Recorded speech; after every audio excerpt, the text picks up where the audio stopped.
Hello, it's Andrine, a Jewish American priestess, and today I'm coming to you. It is the 14th of Elul. It's the full moon of this month. It's also the harvest moon, or the corn moon, or the moon of return, sometimes called the moon of the harvesting of the potatoes in a variety of cultures. So today I'm bringing you a reading, and I'm going to bring a reading based on one of these three shofarot. So the shofar is a horn that is used in the month of Elul for sounding, to wake us up to the reality of the situation and to prepare us as we move into the high holidays at the beginning of Tishrei in 15 days. So I have three different ram's horns. Well, one's a Kudu horn. This one seems to be a Jacob sheep, and I think this is a ram.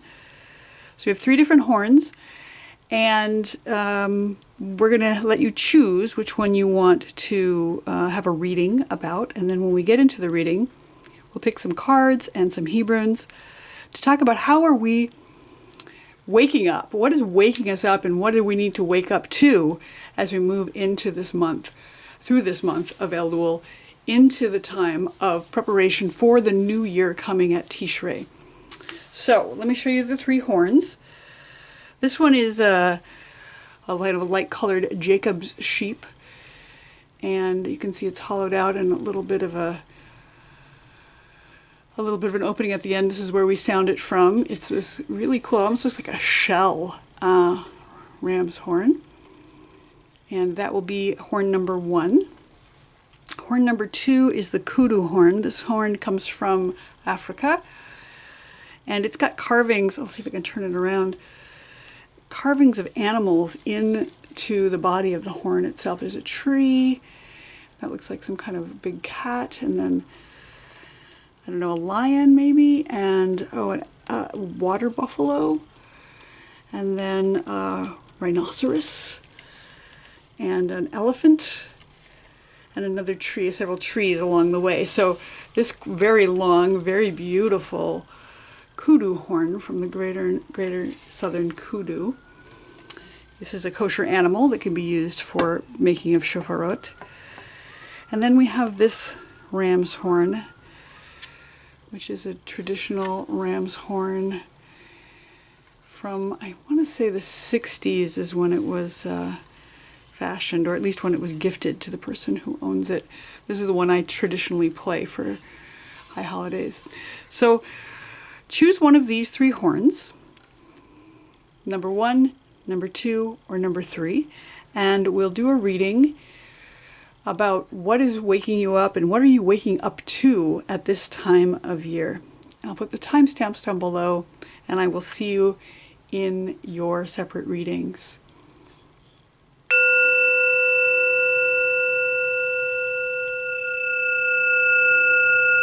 Hello, number 1, those of you who chose this ram's horn. This is, as I said, I believe it's a Jacob's sheep, and it came to me through South Africa. It may actually be South African. One of the many horns that was brought back to me by my husband, who spent several years there.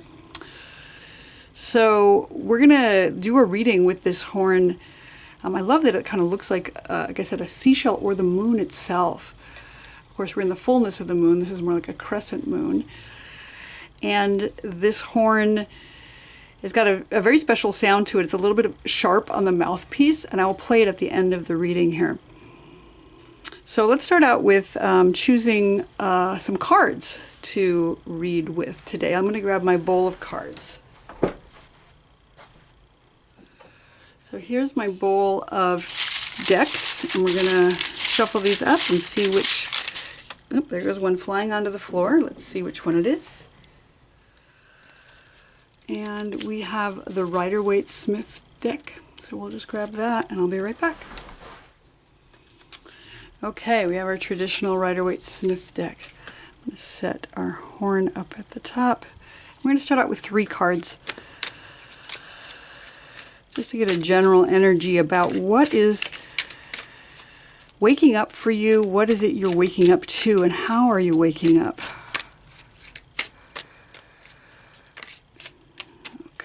see which 3 cards would like to come out. There's one. Oh, there's 2. Okay, 2. One more, please. And I see this one. Okay, our 3 cards. We have the Page of Pentacles. So something new is coming into your life, something earth-based, really concrete and requiring study. That's the thing that is about the awakening, is you're studying something new. Something new is coming in to your life, something very concrete, as I said. That's our first message. Second message is, how are we waking up? Well, there's some kind of distress. We have the 5 of Pentacles. The 5s tend to be about positive change, but they can be through difficult circumstances. So in this card we see 2 people walking in the snow outside of a lighted casement window. And those 5 pentacles up at the top are saying that inside there is warmth and maybe healing as well. And so there's some kind of discomfort for sure, some kind of maybe illness even, that is the thing that is waking you up right now in this time of Elul. Maybe you're undergoing a physical ailment or some kind of challenge around finances or physical manifestation of things, possibly even feeling exposed out in the snow, out in the elements, is making you uncomfortable. But it is the thing that will help you awaken to whatever it is you need to learn in this coming month. And our final card here is the 10 of Wands. So there's some kind of burden. You're carrying everything, and it's a lot, maybe too much. But the 10 is also about the end of a thing. Something is coming to an end. Maybe this year has been really, really hard. It's been a huge burden, and you're about to bring that and lay it down. And the thing about the wands is they are about fire. So they are the kindling for the thing that's coming next. So there's a certain amount of inspiration that will come from the fire that you will light with this bundle of wands that's coming to an end, whatever it is you've been carrying this whole time. So it's interesting that we have 1, 5, and 10, because we have beginning, middle, and end. The beginning is the learning of something new that's coming into fruition. The center is something that's been really challenging. Again, possibly an ailment or illness or some financial insecurity. And in the end, we have this 10, this laying down of whatever this burden has been. So something is coming to an end through this month. So it's, although these are 2 really difficult cards, I think is what is showing us is through this awakening, through this process, there will be a completion, that there will be warmth from the fire, right? So you've got these 10 wands, you're going to lay them down, you're going to build a fire with them, and it's going to give warmth and healing to this, even though it's been challenging to carry this. And maybe again, like I said, it's been a really hard year. So that's the message I'm getting for you who chose this particular shofar. I'm going to pull out some Hebrunes as well. So you can see further clarity we can get on this. I'm going to take them out one at a time. Let's see. We have the Gimel. So the letter Gimel is a foot or a camel stepping forward. So we've got some kind of forward movement happening. That it's time to step forward in a big way towards something that is righteous or just.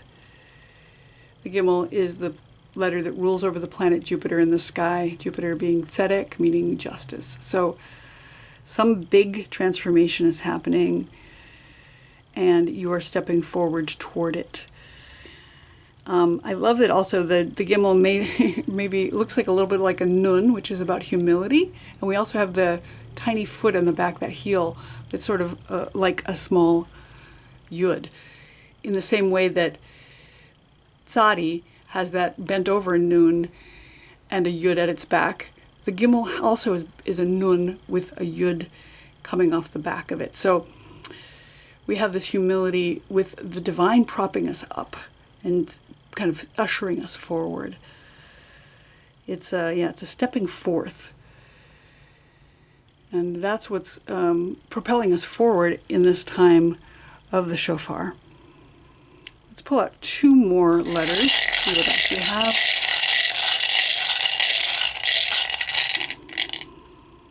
We have the Ein Sof. This is the blank. It's the Hebrew that is no Hebrew. It means the infinite, that which came before all things and that which will come again at the end of all time. So that's openness, this blankness, the trust of the divine working behind the scenes here, that we have the potential for anything to happen. And that can be a little frightening, but it's also hopeful. And it looks like that full moon up in the sky right now. You've got this full moon shining over us, saying that anything is possible at this time. And it also looks a little bit like that pentacle that's being held up here by the page, who is hopeful and stepping forward in his way toward whatever's coming next, no matter how challenging it might be.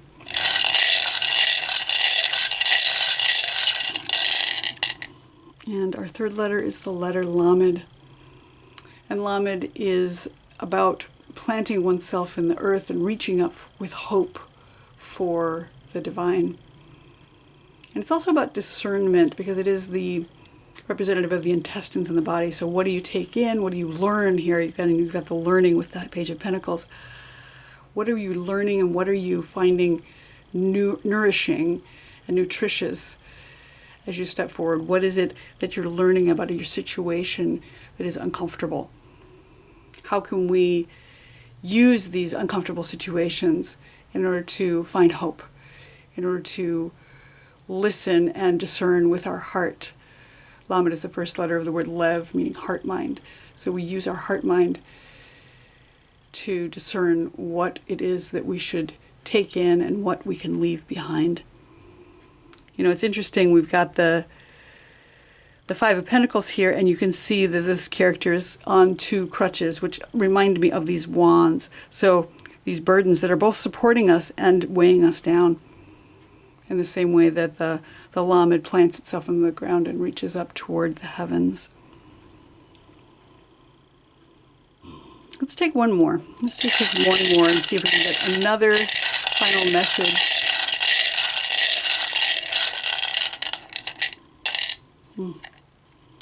Samekh.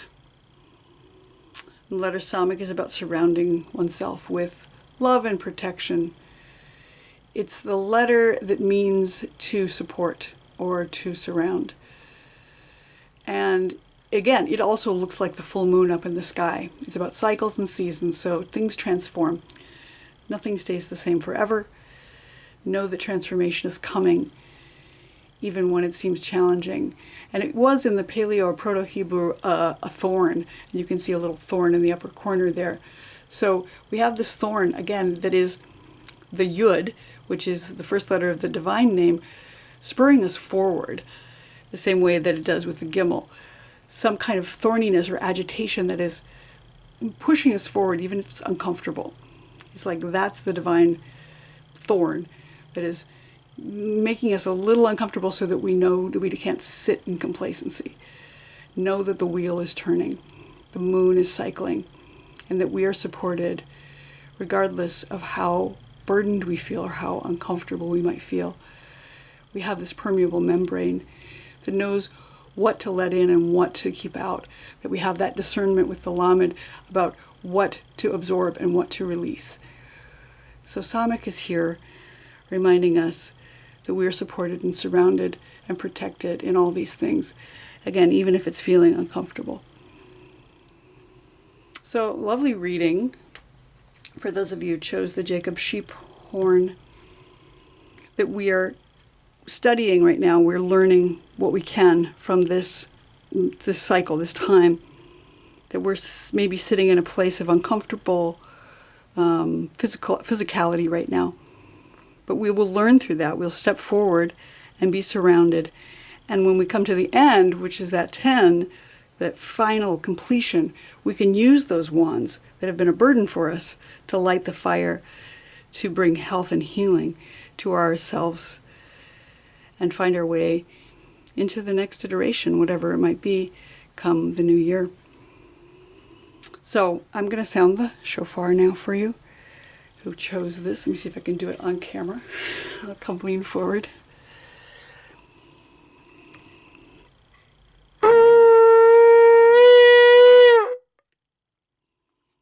May you have a beautiful rest of your Elul, if I don't see you before then. And if you like this reading, please like and subscribe. And I'll look forward to seeing you here next time.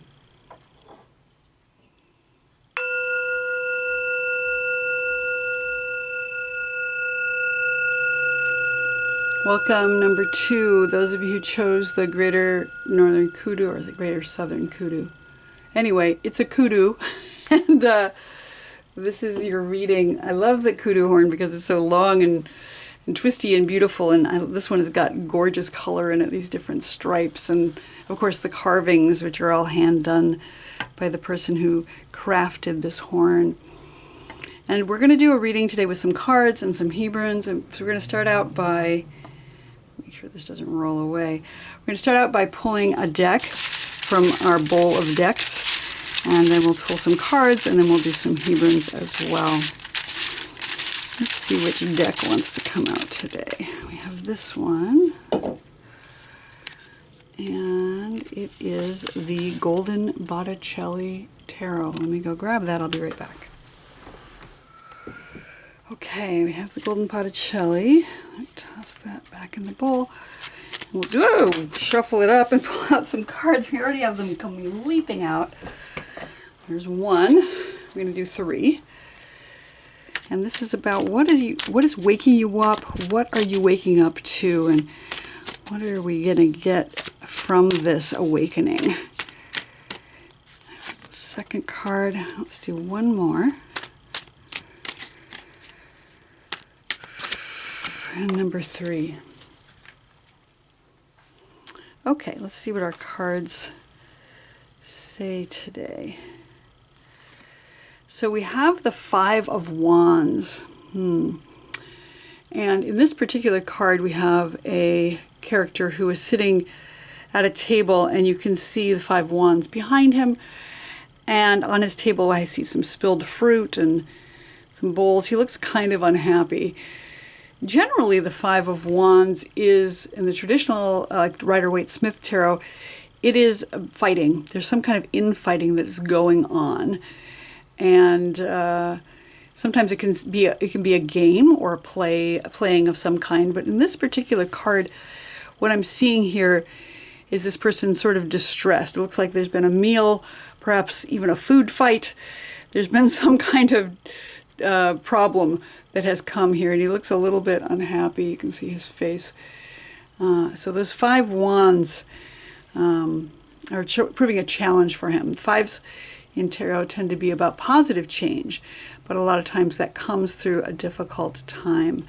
So with this 5 of Wands, what's coming up for me around this awakening is there's been some kind of conflict that's been going on for you that is not feeling particularly happy, not feeling satisfactory. But it is sometimes through these conflicts that we get more clarity. And so that's our first message here. The thing that is waking us up, or that we are waking up to, is this conflict is a wake-up call. This conflict that we're experiencing is a wake-up call right now for you. So that's our first card. Our second card in the reading is the stars. And usually it's the star, but this one is the stars. It's several stars.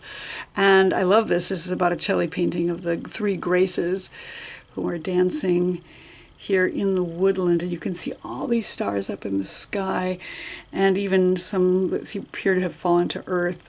So the stars are all about hope and after destruction. Particularly, this is the card that comes after the Tower. So after the destruction of the Tower, there's hope. So here we have these characters, the stars dancing in the sky during this full moon time.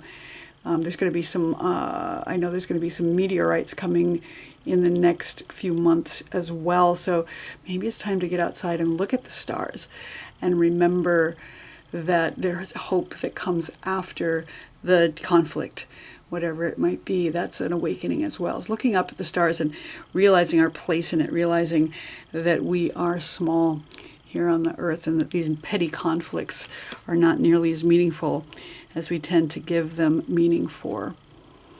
And then our last card in this reading is the Hierophant. Very nice. Also, the number 5, you'll notice, like our 5 here, a 5 of Wands. This Hierophant is, sometimes seen as the Pope of the deck. It says the Pope actually on the corners in these different languages. But the Hierophant is also, for me, representation of the mouthpiece of the divine. Someone who can speak the word of the divine, and that can be used for positive or negative use. But from where I sit, the Hierophant is someone who can sit with themselves, like the hermit, and then hear the voice of the divine and turn around and communicate that to the world. So the way I'm seeing this, with like the shofar, the shofar is the voice of the divine. As seen on Sinai, when the Torah is given, people hear and actually see the sound of the shofar. So it is like this is the shofar itself. It's almost, the V itself looks like the 5 at the top looks like a shofar's mouth. So the way I'm reading this reading is that there's been some conflict in your life that has been pretty uncomfortable and disillusioning. And out of that, you're moving through and recognizing your place in the world, which is this, how small this conflict might seem, in fact, in connection to the bigger picture, in connection to the stars, where you sit with the stars, and how your self is so small compared to the universe. There is this story about carrying 2 pieces of paper in your pockets, one that says, "I am but dust and ashes," and the other that says, "The universe is created for me," both of which are true. So finding that balance between where you sit in relationship to the stars and finding hope in that. And then out of that comes this ability to hear and speak the voice of the divine, to hear the shofar, to be able to sound the voices that you are hearing from, the messages you're hearing from the divine. You will have the ability to both hear the divine and speak that, to be the shofar, to be that voice of hope for those who are also experiencing petty conflict in their lives. And then let me just pull out 3 Hebrunes as well, 3 or 4. Let's see what we have here to fill us in a little further on this message. And at the top we have the Ein Sof, which is that infinite, that ability to recognize that our place in this, that the infinite is so big and so vast and so deep. There's this idea of the Tahom, the deep, the magnitude of divinity that exists before time and after time. That there is this blankness that's a little bit mysterious and unknown and frightening, but our place in it is that we are one with the divine. So the infinite is here, and it looks like the full moon up in the sky, sitting here. I love that came out. It came out in one of the other readings as well. So we have the moon here, reminding us of cycles, reminding us of the infinite, reminding us that the sky is the limit, that we have that ability here. Tap into the infinite. The Dalet. The Dalet is the doorway. It's that walking through a liminal space in order to find a new thing. So The Dalit is also seen sometimes as the birth canal. So there's something about the transformation that goes from the before times, that infinite space, into the next iteration. So we have to walk through the doorway in order to get to where we're going. And even if we've been challenged with conflict, we can walk out that door. We can decide to leave a situation that isn't working for us and know that we are under the stars no matter where we go. So we've got Dalit here speaking to transformation and stepping through a portal to the next thing, becoming reborn in a way, to be woken up to our rebirth.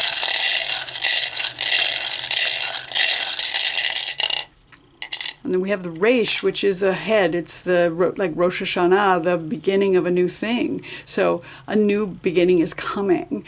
The head of a thing is coming. So we have a fresh start with the Reish.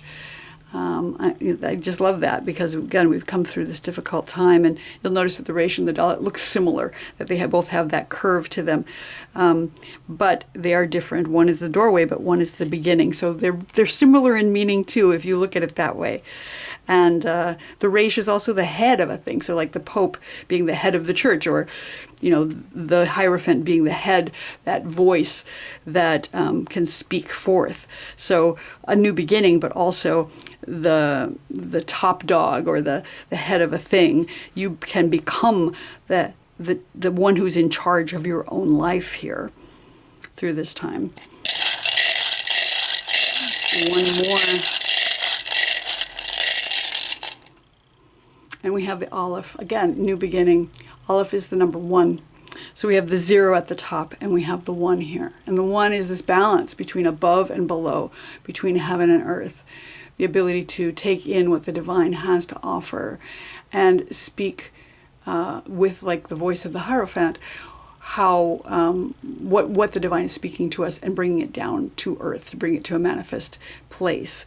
So the Aleph here is also stating a new beginning. So we have this blankness, this new beginning, this transformation into doorway, and the new beginning here. And I'm noticing that the X on the Hierophant's chest almost looks like the Aleph here. So there is this crossroads that we're at, that there's been a conflict. We need to find our place in the situation, step through the doorway, find the new beginning, trust that the moon will turn, that a new beginning will come with the Aleph, and that we can be that thing that translates from heavens down into the earth, to become the voice of the Shofar, to become the voice of the Hierophant, and the voice of the divine. I'm going to back this out a little bit, and I'm going to sound the shofar for you as we finish your reading.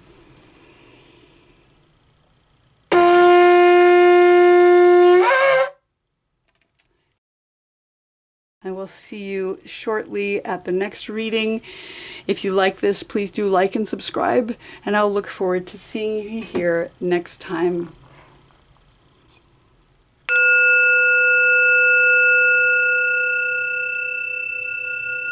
Hi, welcome number 3. This is your shofar. And the shofar, as I said, is from a ram. It's got some beautiful natural grooves in it. I think they're natural. They look natural to me. And perfect mouthpiece for me anyway. I like that it's got different colors in it. So we're going to set this shofar here, and we're going to pull out some cards, and the way we're going to do that is by choosing from our bowl of decks and see which deck wants to speak to you today. And then we'll do some cards, and then we'll do some Hebrunes as well. So let's see which deck. This one here. We have the Aboriginal Healing deck today. Okay, let me go grab that and I'll be right back.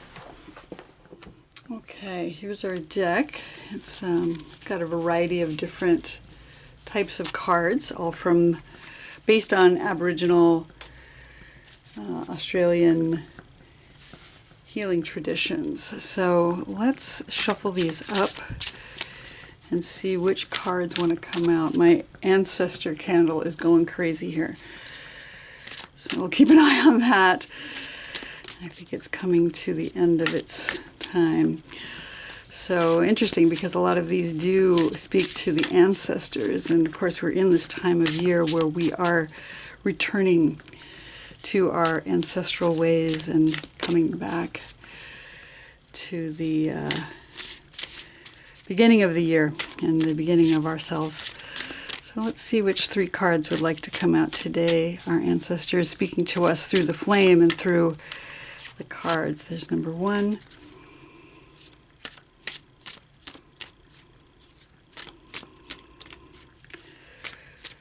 I'll keep an eye on that, make sure we don't have to put it out.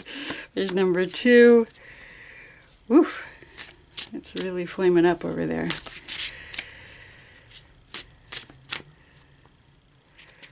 One more shuffle. Oh, that one wants to come right into my hand. Okay, so we're going to go with these 3. And I may have to read from the booklet today because I'm not as familiar with this oracle deck. But let's see what the cards say. To begin with, we have 2 green and 1 red. And my understanding of these different colors are that the green represent plant medicine and the yellow red represent animal medicine. So let's see what we have here. Number 1, what is calling in? Kangaroo plum. This is the thing that is waking us up. We have honesty. It's the number 7. I love that because in Hebrew, of course, the 7 is a cycle. It's completion of a cycle. And kangaroo plum and honesty here on this deck of cards. Let's see what it says in the booklet to give us further insight into what is it that is waking you up. What are you awakening to? Honesty, kangaroo plum, truth, cleansing, and honesty. Kangaroo plum medicine is connected to truth and honesty, speaking one's own truth, courage, trust. It takes courage and trust, not only for the speaker, but also for the listener. It is a responsibility of ours to speak our truth.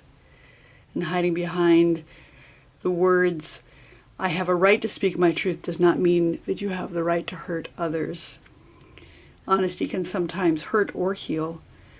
But speaking your truth comes with responsibility, bearing consequences of how your truth will impact others.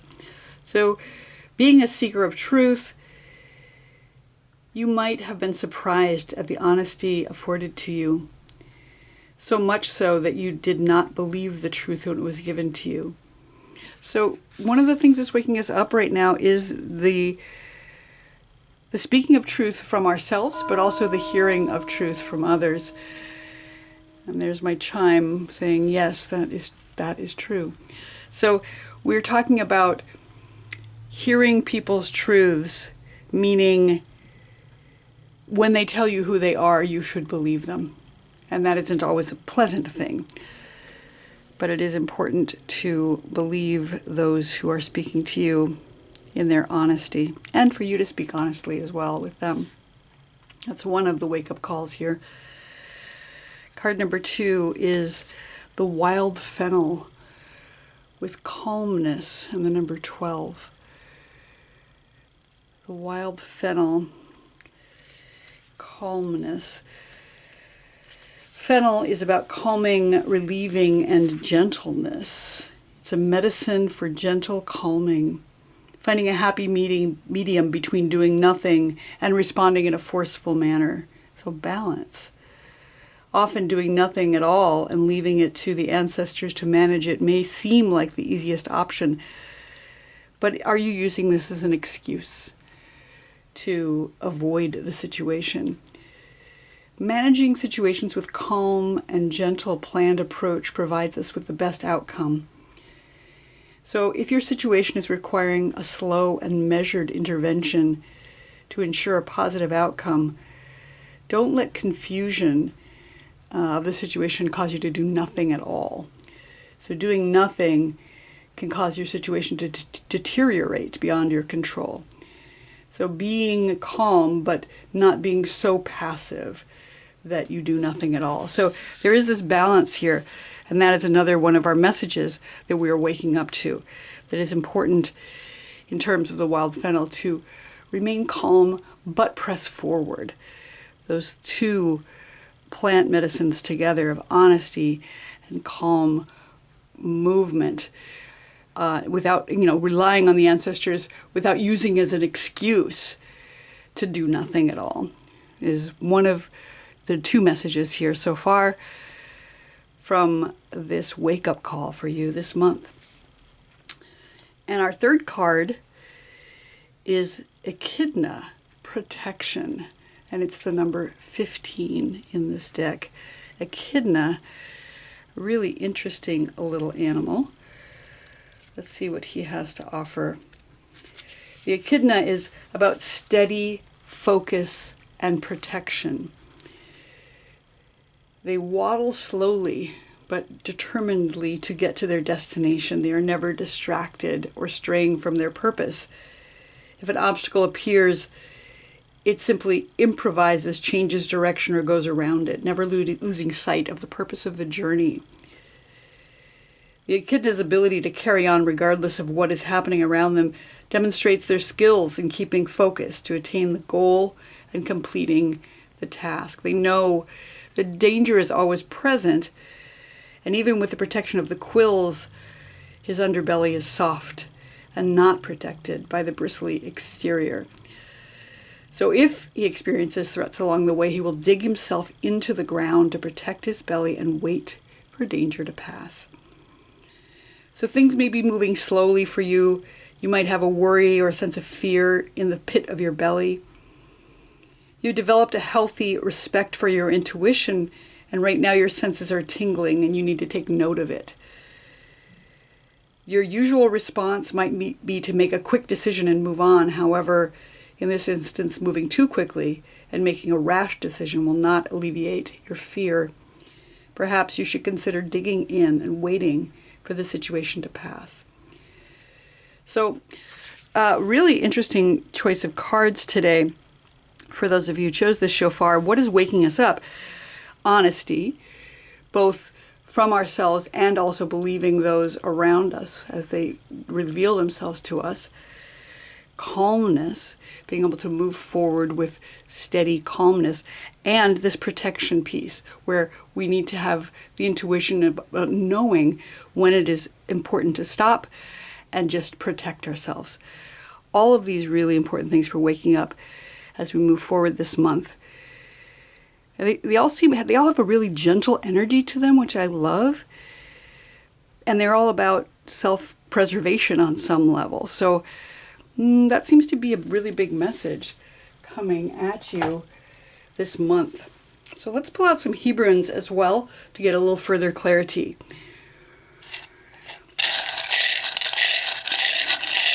Waking this up.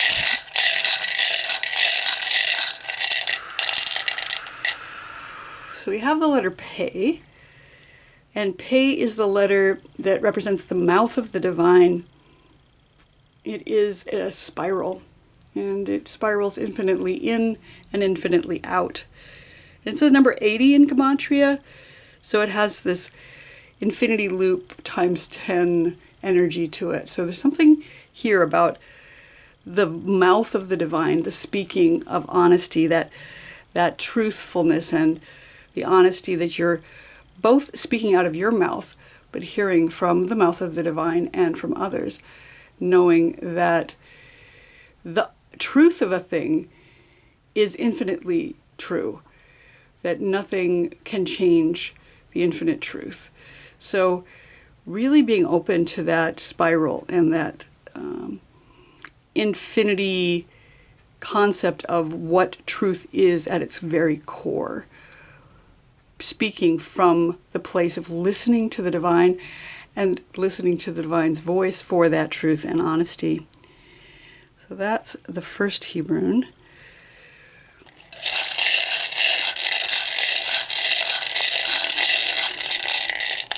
The next one we have is the letter Tet. Tet is a vessel or a container. and it holds goodness within it. It's the first letter of the word tov, which means good. So there's a vessel, some kind of container that's holding something good in it. And it's often represented like a womb space. There's a gestation happening. It's the number 9, so it speaks to that 9 months of pregnancy in the human body. So that waiting, that calmness that we are waiting for to give us the knowledge about when it is right to go ahead, to sit with whatever it is that we are gestating and wait for the time to be ripe before we move forward. And also to be protected, to be protected within this container, within this basket. You can also see that the tet looks a little bit like a snake. So it has that sense of transformation that happens, like in a womb space, but also, a snake can be a potential threat as well. So being able to discern whether we're transforming or whether we're being threatened by a snake is important. And if we are, to protect that belly, because the tet is that womb space, and it's a vulnerable space where we are transforming. So that's a message coming to you from this time of waking up, is knowing when to be calm, when to protect, and when to wait and be gestating.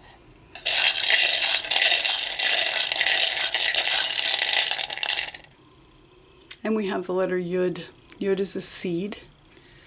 It's the letter that's affiliated with this month of Elul, so it's the beginning of a new thing, and it has this potential within it for everything to come into fruition. You have to plant the seed first. So there is the seed that is here, and we've got the wild fennel, which has seeds of calmness. And I'm guessing the kangaroo plum also has a seed in it. So fruits that have these seeds of potential within them. That's one of our wake-up calls. There's a seed being planted right now. A seed of calmness, a seed of protection, a seed of honesty, and that we need to let that seed sit in the ground for some time and gestate before it may be ready to come forth. The Yud is the letter that begins the divine name, the Yud He Vav He, which is a contraction of the verbs to be in the past, present, and future tense. So something about becoming that's held within the Yud and the seed. It's also the first letter of the word Yad, which means hand. So there's a little bit about doing too, not just sitting around waiting for things to come into fruition, but doing the thing, planting the seed, tending the seed. That's another wake-up call here, is how do we find the seed to gestate, to turn into the infinite as it comes into being. Let's do one more.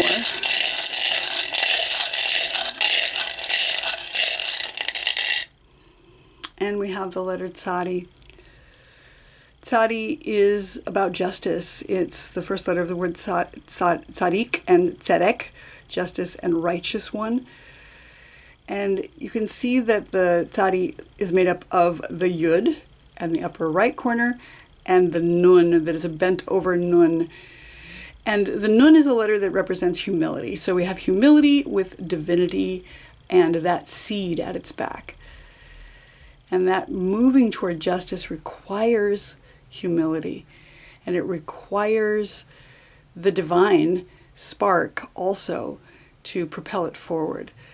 So in this month of Elul, where we're listening for the call, trying to figure out what it is we're waking up to, justice is an important piece here. We're waking up to justice. We're waking up to justice, which is composed of humility and divinity together, merged into one. And the Tzadi is the number 90, so it's that number 9, the Tet, times 10. So we have this ultimate manifestation of goodness, this ultimate manifestation of gestation. So something is being born out of this humility and this seed, these two things coming together.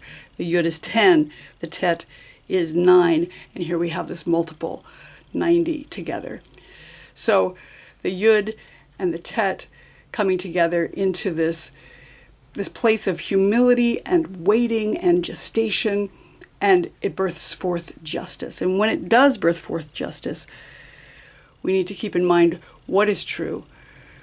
What is that honesty? How can we speak that as we step forward into this month, as we step forward into the new year? Remaining calm, listening for the honesty, listening for the voice of the divine, leaning into the infinite, and finding our protection here within our womb space while that seed is planted, so that we can birth forth justice at the final shofar blast. And to that end, I'm going to take the shofar and sound it for you.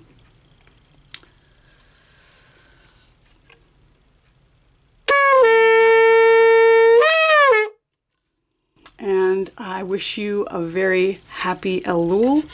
Enjoy this full moon time. If you like this reading, you can like and subscribe so you don't miss any readings that come in the future. And I look forward to seeing you here next time.